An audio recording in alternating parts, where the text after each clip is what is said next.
ಶಿವಾಯ ಗುರವೇ ನಮಃ. ಶ್ರೀಮಾತ್ರೇ ನಮಃ. ಶ್ರೀ ವಿಷ್ಣು ರೂಪಾಯ ನಮಃ ಶಿವಾಯ. ಇವತ್ತು ಹಯಗ್ರೀವ ಜಯಂತಿ, ನೂಲು ಹುಣ್ಣಿಮೆ ಮತ್ತು ರಕ್ಷಾಬಂಧನ ಎಲ್ಲವೂ ಈ ಹುಣ್ಣಿಮೆಯಂದೇ ಯಾಕೆ ಆಚರಣೆ ಮಾಡ್ತಾರೆ ಅನ್ನೋದ್ರ ವಿಚಾರವಾಗಿ ತಿಳ್ಕೊಳ್ಳೋಣ. ಒಂದಕ್ಕೊಂದು ಇರ್ತಕ್ಕಂಥ ಸಂಬಂಧ ಏನು, ಇದರ ರಹಸ್ಯ ಏನು ಅಂಥೇಳಿ. ಶ್ರಾವಣ ಶುದ್ಧ ಪೌರ್ಣಮಿಯಂದೇ ಯಾಕೆ ಯಜ್ಞೋಪವೀತ ಧಾರಣೆ ಮಾಡ್ತಾರೆ ಅಂದರೆ ಜನಿವಾರ ಯಾಕೆ ಹಾಕ್ಕೊಳ್ತಾರೆ, ಇದು ಆಚರಣೆ ಎಲ್ಲಿಂದ ಬಂತು, ಯಾಕೆ ಬಂತು ಅಂತ ನೋಡಿದರೆ ಇದಕ್ಕೆ ಅನೇಕ ಪುರಾಣಗಳಲ್ಲಿ ಪ್ರಸ್ತಾಪ ಬರ್ತದೆ. ಅದರೊಳಗೂ ಕೂಡ ಮಹಾಭಾರತದಲ್ಲಿ ಕೂಡ ಇದಕ್ಕೆ ಸಂಬಂಧ ಇರ್ತಕ್ಕಂಥದ್ದು ಒಂದು ಪ್ರಸಂಗ ಬರ್ತದೆ. ಇವತ್ತು ಹಯಗ್ರೀವ ಜಯಂತಿ ಅಂತ ಕೂಡ ಕರೀತಾರೆ. ಅದಕ್ಕೋಸ್ಕರವಾಗಿ ಇವತ್ತು ಕಾರಣ. ಅದಕ್ಕೇನು ಕಾರಣ ಅಂದರೆ ಮಹಾಭಾರತದಲ್ಲಿರ್ತಕ್ಕಂಥ ಪ್ರಸ್ತಾಪ ಏನು ಅಂದರೆ, ಮೊದಲಿಗೆ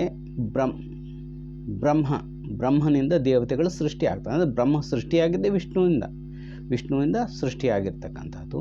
ಆ ಬ್ರಹ್ಮ ದೇವತೆಗಳನ್ನ ಸೃಷ್ಟಿ ಮಾಡಿ ಅದರಿಂದ ಅವರು ಆ ಇರ್ತಕ್ಕಂಥ ಪರಿವಾರ ದೇವತೆಗಳೆಲ್ಲರೂ ಕೂಡ ಕಿಂ ಕರ್ತವ್ಯಂ, ನಾವೇನು ಮಾಡಬೇಕು ಅಂತ ಪ್ರಶ್ನೆ ಮಾಡ್ತಾರೆ. ಯಾರಿಗೆ? ಬ್ರಹ್ಮನಿಗೆ. ಆವಾಗ ಬ್ರಹ್ಮ ಏನು ಹೇಳ್ತಾನೆ, ನೀವು ನನ್ನಿಂದ ಸೃಜಿಸಲ್ಪಟ್ಟಿದ್ದೀರಿ, ಆದರೆ ನಾನಲ್ಲ ಇದಕ್ಕೆ ಕಾರಣ, ನನ್ನಿಂದ ನೀವು ಬಂದಿದ್ದೀರಿ, ಆದರೆ ಮೂಲ ಕಾರಣ ಯಾರು? ವಿಷ್ಣುವೇ. ಆದ್ದರಿಂದ ಆತನನ್ನೇ ನಾವು ಪ್ರಾರ್ಥನೆ ಮಾಡಬೇಕು ಅಂಥೇಳಿ ಧ್ಯಾನವನ್ನು ಮಾಡ್ತಾನೆ, ತಪಸ್ಸನ್ನು ಆಚರಿಸ್ತಾನೆ. ಆಗ ಆ ಬ್ರಹ್ಮದೇವನಿಗೆ ಒಂದು ವಾಕ್ ಕೇಳಿಸ್ತದೆ, ಯಜ್ಞವನ್ನು ಮಾಡು ಅಂಥೇಳಿ. ಆ ಯಜ್ಞವನ್ನು ಮಾಡಿದಾಗ ನಾರಾಯಣ ಯಜ್ಞವನ್ನು ಅವರು ಮಾಡ್ತಾರೆ. ಮಾಡಿದಾಗ ಮತ್ತೆ ಶ್ರೋತ ಕೇಳಿಸ್ತದೆ. ಈ ರೀತಿ ನೀವು ಕೂಡ ಯಜ್ಞವನ್ನು ಮಾಡಿದರೆ ನೀವು ದೇವತೆಗಳು ಏನಿದ್ದೀರಲ್ಲ, ನೀವು ಇದರಿಂದ ತೃಪ್ತಿ ಪಡ್ರಿ. ಯಜ್ಞದಿಂದ ನೀವು ತೃಪ್ತಿ ಪಟ್ಟು ಆ ಭೂಲೋಕದಲ್ಲಿರ್ತಕ್ಕಂಥ ಎಲ್ಲ ಜನಗಳಿಗೆ ಏನು ಬೇಕೋ ಅದೆಲ್ಲವನ್ನು ನೀವು ಅವರಿಗೆ ಕೊಡ್ರಿ, ಸುಖಗಳನ್ನು ಕೊಡ್ರಿ ಅಂಥೇಳಿ ಅಲ್ಲಿ ಆಜ್ಞಾಪನೆ ಆಗ್ತದೆ. ಇದಾದ ಮೇಲೆ ಅವರು ಯಥಾ ಪ್ರಕಾರ ಪ್ರಾರಂಭ ಆಗ್ತದೆ. ಅದಾದ ನಂತರ ಯಾರು ನಾರಾಯಣನು ಬ್ರಹ್ಮದೇವನಿಗೆ ಪ್ರತ್ಯಕ್ಷ ಆಗ್ತಾನೆ. ಆವಾಗ ಮೊದಲನೇದು, ಆವಾಗ ಕೂಡ ವೇದಗಳನ್ನು ಕೊಡ್ತಕ್ಕಂಥದ್ದು ಎಲ್ಲವೂ ಕೂಡ ಶ್ರವಣದ ಮೂಲಕ ಕೊಡ್ತಕ್ಕಂಥದ್ದು. ಅದನ್ನೇ ಭಗವದ್ಗೀತೆಯಲ್ಲಿ ಏನು ಹೇಳಿದ್ದಾರೆ ಅಂದರೆ, ಸಹಯಜ್ಞ ಪ್ರಜಾ ಸೃಷ್ಟ್ವಾ ಪುರೋವಾಚ ಪ್ರಜಾಪತಿ ಅನೇನ ಪ್ರಸವಿಷ್ಯಧ್ವಂ ಏಷ ಓಸ್ತ್ವಿಷ್ಠ ಕಾಮಧಕ್ ಅಂತ. ಅಂದರೆ ನೀವು ಯಜ್ಞವನ್ನು ಮಾಡಿರ್ತಕ್ಕಂಥದ್ದೇನಿದೆಯಲ್ಲ ಅದನ್ನು ಸ್ವೀಕರಿಸಿ ಅವರಿಗೆ ಸುಖಗಳನ್ನು, ಅವರ ಕಾಮನೆಗಳನ್ನು, ಶುಭ ಇಚ್ಛೆಗಳನ್ನು ತೀರಿಸಿರಿ ಅಂಥೇಳಿ ಹೇಳ್ತಕ್ಕಂಥದ್ದು. ಅದನ್ನೇ ಇಲ್ಲಿ ಶ್ರುತಿಗಳಿಂದ ಬಂದಿರತಕ್ಕಂಥದ್ದು ಇದೆಲ್ಲವೂ ಕೂಡ. ಹಾಗಾಗಿ ಇದು ಶ್ರುತಿ ಅಂದರೆ ಶ್ರವಣಕ್ಕೆ ಸಂಬಂಧ. ಶ್ರವಣ ಅಂದರೆ ಶ್ರುತಿ. ಶ್ರಾವಣ ನಕ್ಷತ್ರ ಇರ್ತಕ್ಕಂಥ ಒಂದು ಹುಣ್ಣಿಮೆ, ಇದು ಶ್ರಾವಣ ಮಾಸ. ಇದೆಲ್ಲವೂ ಕೂಡ ಇದು ಯಜ್ಞ ಅಂದರೆ ಏನು ಅಂದರೆ, ಯಜ್ಞ ಅಂದರೆ ಉಪಾಸನ ಅಂತ. ಉಪಾಸನ ಅಂದರೆ ಹತ್ತಿರ ಇರ್ತಕ್ಕಂಥದ್ದು. ಇದು ದಿವ್ಯಚಕ್ಷು ಅಂತ ಕರೀತಾರೆ. ಮಾಮೂಲ ಎರಡು ಕಣ್ಣುಗಳಿರ್ತವೆ. ಈ ತಪಸ್ಸು ಏನು ಮಾಡ್ತೀವಿ, ನಾಮ ಜಪಗಳನ್ನು ಮಾಡ್ತೀವಿ, ಇವೆಲ್ಲವೂ ಕೂಡ ಒಂದು ವಿಶೇಷವಾದಂಥ ದಿವ್ಯ ನೇತ್ರ ಇರ್ತದೆ. ಆ ಒಂದು ನೇತ್ರ ಇಲ್ಲಿ ಕೆಲಸ ಮಾಡ್ತದೆ. ಅಂದರೆ ನಾವು ಒಂದು ಉದಾಹರಣೆ ಹೇಳಬೇಕಂದ್ರೆ, ನಾವು ಚಿಕ್ಕಂದಿನಲ್ಲಿ ಏನೋ ಒಂದು ಕಲ್ತಿರ್ತೀವಿ, ಒಂದು ಪದ್ಯನೋ ಏನೋ, ಅದು ಸ್ಮೃತಿಯಲ್ಲಿರ್ತದೆ. ಅದು ಯಾವಾಗ ಕಲ್ತಿದ್ದೋ ಅದು ಮರೆತು ಹೋಗಿರ್ತದೆ, ಆದರೆ ಅದು ಸ್ಮೃತಿಯಲ್ಲಿ ಇರ್ತದೆ, ಅದು ಜ್ಞಾಪಕಕ್ಕೆ ಬಂದಾಗ ಬರ್ತದೆ. ಅದು ಎಲ್ಲಿರ್ತದೆ? ಅದು ಮೂರನೇ ಕಣ್ಣಿನ ಸ್ಥಾನದಲ್ಲಿ ಇರ್ತಕ್ಕಂಥದ್ದು. ಹೀಗೆ ಜ್ಞಾಪಕ ಇರ್ತಕ್ಕಂಥ ಒಂದು ಭಗವತ್ ಭಾವನೆ ಏನಿದೆ ಅದಕ್ಕೆ ಯಜ್ಞ ಅಂತ ಕರೀತಾರೆ. ಅದಕ್ಕೆ ಸಂಬಂಧಪಟ್ಟಂಥ ಮಾಡ್ತಕ್ಕಂಥ ಕ್ರಿಯೆಗಳೆಲ್ಲವಕ್ಕೂ ಯಜ್ಞ ಅಂತ ಕರೀತಾರೆ. ಇದು ಯಜ್ಞೋಪವೀತ, ಯಜ್ಞ ಉಪವೀತ. ಉಪವೀತ ಅಂದರೆ ಧಾರಣೆ, ಉಪ ಅಂದರೆ ಹತ್ತಿರ, ವೀತ ಅಂದರೆ ಧಾರಣೆ. ಯಜ್ಞವನ್ನು ಉಪವೀತ ಯಜ್ಞನ ಹತ್ತಿರ ಧಾರಣೆ ಮಾಡೋದಂದರೆ ಅದು ಒಂದು ಸೂತ್ರವನ್ನು ತೋರಿಸಿದ್ದಾರೆ. ನಾವು ಮನಸ್ಸಿನಲ್ಲಿ ಧಾರಣೆ ಮಾಡೋದೇ, ಅದಕ್ಕೆ ಯಜ್ಞೋಪವೀತ ಅಂತ ಕೂಡ ಇಲ್ಲಿ ಕರೀತಾ ಇದ್ದಾರೆ. ಮತ್ತು ಭಗವದ್ಗೀತೆಯಲ್ಲಿ ಕೃಷ್ಣ ಏನು ಹೇಳ್ತಾನೆ, ಯಜ್ಞೋನಾಂ ಜಪಯಜ್ಞೋಸ್ಮಿ, ನಾನು ಜಪಯಜ್ಞ ಇದ್ದೇನೆ ಅಂಥೇಳಿ. ಅಂದರೆ ಯಜ್ಞವಂದರೆ ಹೋಮ ಹವನ ಅವೆಲ್ಲವನ್ನು ಮಾಡುವಂಥದ್ದು ಯಜ್ಞವೇ, ಆದರೆ ಜಪವೂ ಕೂಡ ಮಹಾಯಜ್ಞ ಆಗ್ತದೆ. ಜಪಸ್ಸಿನಿಂದ ಆ ತಪಸ್ಸು ತೇಜಸ್ಸು ನಮಗೆ ಬರ್ತಕ್ಕಂಥದ್ದಾಗ್ತದೆ ಅನ್ನೋದನ್ನು ಕೂಡ ನಾವಿಲ್ಲಿ ತಿಳಿಬಹುದು. ಇದು ಹೇಗೆ ಶ್ರಾವಣ ಮಾಸ ಶುದ್ಧ ಪೌರ್ಣಮಿ ಎಂದು, ಅಂದರೆ ಶ್ರವಣ ನಕ್ಷತ್ರಯುಕ್ತ ಇರ್ತಕ್ಕಂಥ ಪೌರ್ಣಮಿ, ಅದಕ್ಕೆ ಶ್ರಾವಣ, ಶ್ರುತಿ ಎಲ್ಲವೂ ಕೂಡ ಅವು ಕೇಳಿಸಿರೋವು, ಅವೆಲ್ಲಿ ಬರೆದಿಟ್ಟು ಕೊಟ್ಟಿರುವಂಥಲ್ಲ. ಆ ಬ್ರಹ್ಮದೇವನಿಗೆ ವಿಷ್ಣುವು ಯಾವ ಅವತಾರದಿಂದ ಕೊಟ್ಟು ಅಂದರೆ ಹಯಗ್ರೀವ ಸ್ವಾಮಿ ರೂಪದಿಂದ ಆ ಜ್ಞಾನವನ್ನು ಕೊಟ್ಟಿರ್ತಕ್ಕಂಥದ್ದು, ಆ ವೇದಗಳನ್ನು ಕೊಟ್ಟಿರ್ತಕ್ಕಂಥದ್ದು. ಶ್ರುತಿಯ ಮೂಲಕ, ಕಿವಿಗಳ ಮೂಲಕ ಕೇಳಿಕೊಂಡು ಅದರ ಮೂಲಕ ಹಿಂಗೆ ಪ್ರಸಾರ ಆಕ್ಕಂತ ಬಂದಿರೋವು, ಮೊದಲು ಗ್ರಂಥಗಳಿಲ್ಲ. ಹಾಗಾಗಿ ಇದಕ್ಕೆ ಶ್ರುತಿ, ಶ್ರವಣ, ಅದಕ್ಕೆ ಶ್ರಾವಣ ಮಾಸ. ಈ ಹುಣ್ಣಿಮೆಯಂದೇ ಯಾರು ಯಜ್ಞವರಾಹ ಮೂರ್ತಿಯಾಗಿರ್ತಕ್ಕಂಥ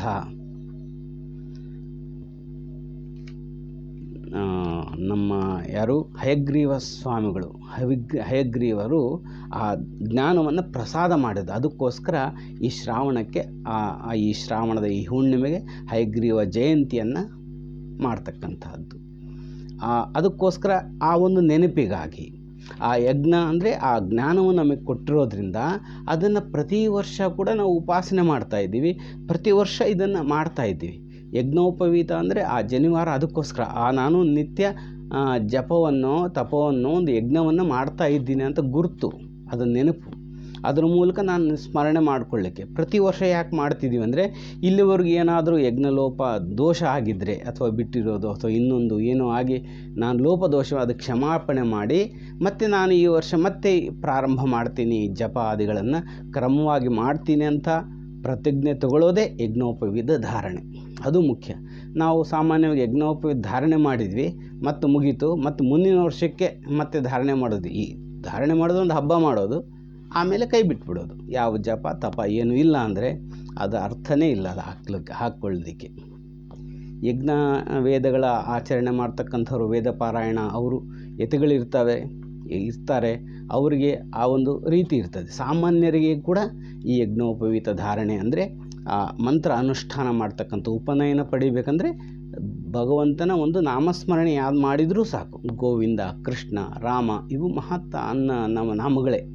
ಭಗವಂತನ ವೇದ ವಿಧಿಸಿರ್ತಕ್ಕಂತಹ ಏನು ನಾಮಗಳಿದ್ದಾವೋ ಅವುಗಳನ್ನು ನಾಮಸ್ಮರಣೆ ಮಾಡಿದರೂ ಅವ್ರಿಗೆ ಗಾಯತ್ರಿ ಉಪದೇಶ ಆಗಬೇಕಂತೇನಿಲ್ಲ. ಗಾಯತ್ರಿ ಅಂದರೆ ಗಾಯತಿ ಇತಿ ತ್ರಾಯತೆ ಇತಿ ಗಾಯತ್ರಿ. ಯಾರು ಅವ್ರನ್ನ ಹಾಡ್ತಾರೋ ಹೊಗಳ್ತಾರೋ ಅವ್ರನ್ನ ರಕ್ಷಣೆ ಮಾಡ್ತಕ್ಕಂಥದ್ದು. ಪ್ರಾಣಾನ್ ರಕ್ಷಯತಿ ಗಾಯತ್ರಿ, ಪ್ರಾಣ ರಕ್ಷಣೆ ಮಾಡ್ತಕ್ಕಂಥದ್ದು ಕೂಡ ಗಾಯತ್ರಿ ಅಂತ ಇದೆ. ಹಾಗಾಗಿ ಪ್ರತಿ ದಿವಸ ಸೂರ್ಯ ಉದಯಕ್ಕೆ ಸಮಯಕ್ಕೆ ಸೂರ್ಯನಿಗೆ ನಮಸ್ಕಾರ ಮಾಡಿ ನಿಮ್ಮ ಇಷ್ಟ ದೇವವನ್ನು ಸ್ಮರಿಸಿ, ಗಣೇಶ, ಗೋವಿಂದ, ನಾರಾಯಣ, ಕೃಷ್ಣ ಏನೋ ಒಂದು ನಾಮವನ್ನು ಕನಿಷ್ಠ 108 ಸಲ ಜಪ ಮಾಡಿದರೆ ಅದೇ ಗಾಯತ್ರಿ ಆಗ್ತದೆ ಸಾಮಾನ್ಯರಿಗೆ.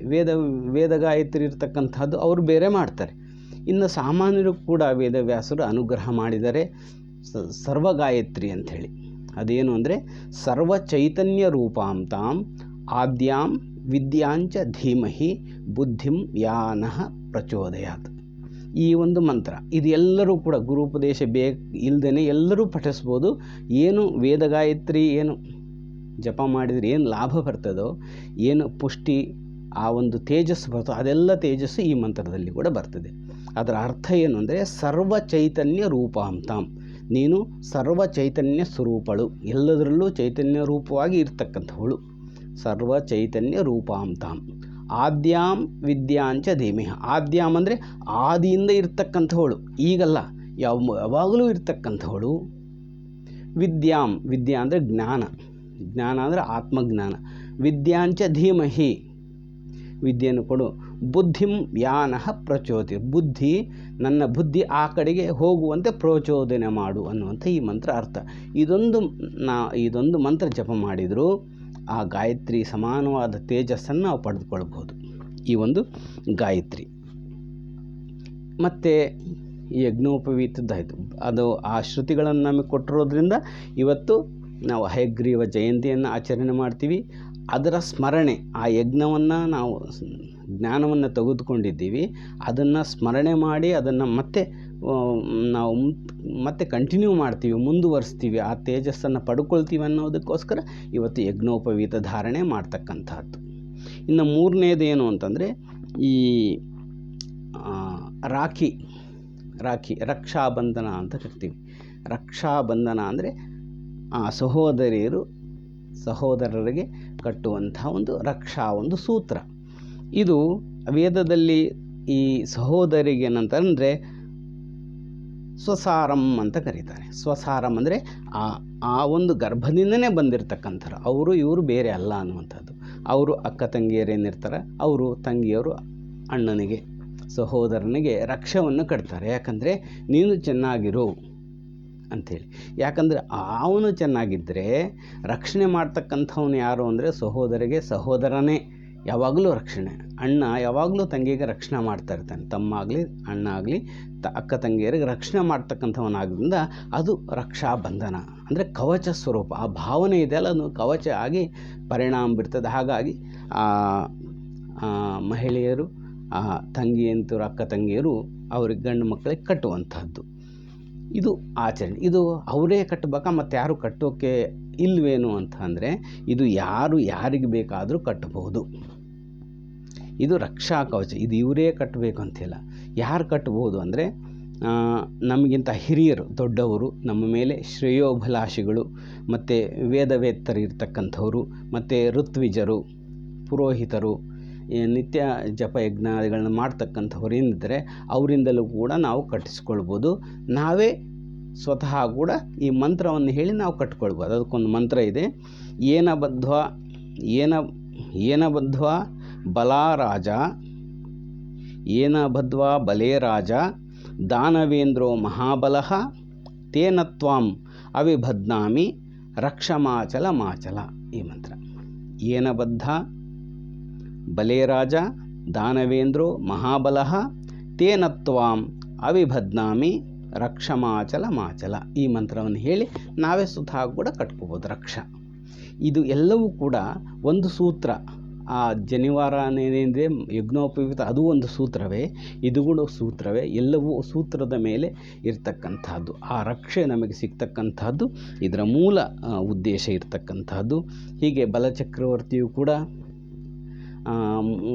ವಾಮನ ಅವತಾರದಲ್ಲಿ ಬಲಚಕ್ರವರ್ತಿ ಮೂರು ಪಾದಗಳ ದಾನ ಕೊಡುವಂಥ. ಒಂದು ಪಾದ ಭೂಮಿಯೆಲ್ಲ ಆಕ್ರಮಿಸ್ತದೆ, ಇನ್ನೊಂದು ಪಾದ ಆಕಾಶ, ಈ ಮೂರನೇ ಪಾದ ಎಲ್ಲಿ ಇಡಬೇಕು, ನನ್ನ ತಲೆ ಮೇಲೆ ಇಡು ಅಂತ ಹೇಳಿದ.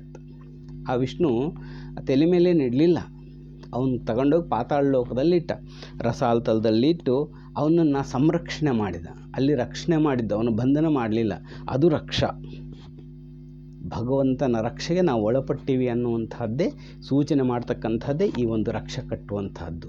ಇನ್ನು ನಿಜವಾದ ನಿಜವಾದ ಒಂದು ಸೂತ್ರ ಯಜ್ಞೋಪವೀತ ಎಲ್ಲಿದೆ ಅಂತ ಹೇಳಿದರೆ, ನಮ್ಮ ಗುರುಗಳು ಶ್ರೀ ವಿದ್ಯೋಪಾಸಕರು, ಸೂರ್ಯ ಉಪಾಸಕರಾಗಿರ್ತಕ್ಕಂಥ ಇಸ್ಮಾಯಿಲ್ ಸ್ವಾಮಿಯವರು ಒಂದ್ಸಲಿ ಹಿಂಗೆ ಕೇಳಿದ್ರೆ, ಜನಿವಾರ ಹಾಕ್ತಿರಲ್ಲ, ಏನು ಸಮಾಚಾರ? ನಾನು ಏನಿಲ್ಲ, ನಿತ್ಯ ಜಪ ಮಾಡ್ತೀವಲ್ಲ, ಗಾಯತ್ರಿ ಉಪಾಸನ, ನಾಮ ಮಂತ್ರ ಜಪ, ಅದಕ್ಕೋಸ್ಕರ ಧಾರಣೆ ಮಾಡ್ತೀವಿ. ನಿಜವಾದ ಯಜ್ಞೋಪವೀತ ಅದಲ್ಲಯ್ಯ ಅಂತ ಹೇಳಿದರು. ಮತ್ತೇನು ಅಂತಂದರೆ, ನಿನ್ನ ಶ್ವಾಸ ಇದೆಯಲ್ಲ ಅದೇ ನಿಜವಾದ ಯಜ್ಞೋಪವೀತ, ಅದಕ್ಕಿಂತ ಯಜ್ಞೋಪವೀತ ಮತ್ತೊಂದಿಲ್ಲ. ಈ ರೀತಿ ಆ ಯಜ್ಞೋಪವೀತ ಯಾವಾಗ ಹರಿತೋ ಜೀವನ ಹೋತು ಅಂತ. ಅದಕ್ಕೋಸ್ಕರ ಮತ್ತು ಶರೀರ ಬಿಟ್ಟಾಗ ಆ ಒಂದು ಸ್ಮಶಾನಕ್ಕೆ ಅಲ್ಲಿ ಹೋಗಿ ಕ್ರಿಯೆಗಳು ಮಾಡಿದಾಗ ಯಜ್ಞೋಪವೀತ ಚೇಂಜ್ ಮಾಡ್ತಾರೆ. ಯಾಕೆ ಅಂದರೆ ಅದು ಹರಿದಿದೆ ಅನ್ನುವಂಥದ್ದು ಸೂಚಕ. ಇಷ್ಟು ರಹಸ್ಯಗಳಿದ್ದಾವೆ. ನಾವು ಉಸಿರಾಡ್ತಾ ಇದ್ದೀವಿ, ಮಂತ್ರ ಜಪ ಮಾಡಲಿಲ್ಲ, ನಾಮಸ್ಮರಣೆ ಮಾಡಲಿಲ್ಲ ಅಂದರೆ ಕೇವಲ ಯಜ್ಞೋಪವೀತ ಧಾರಣೆ ಮಾಡಿ ಕೂಡ ಅದು ವೇಸ್ಟೇ ಅನ್ಬೇಕಾಗ್ತದೆ. ಹಾಗಾಗಿ ಇದು ಗೊತ್ತಿಲ್ಲದೆ ಮಾಡಿರ್ತಕ್ಕಂಥದ್ದು ತಪ್ಪು.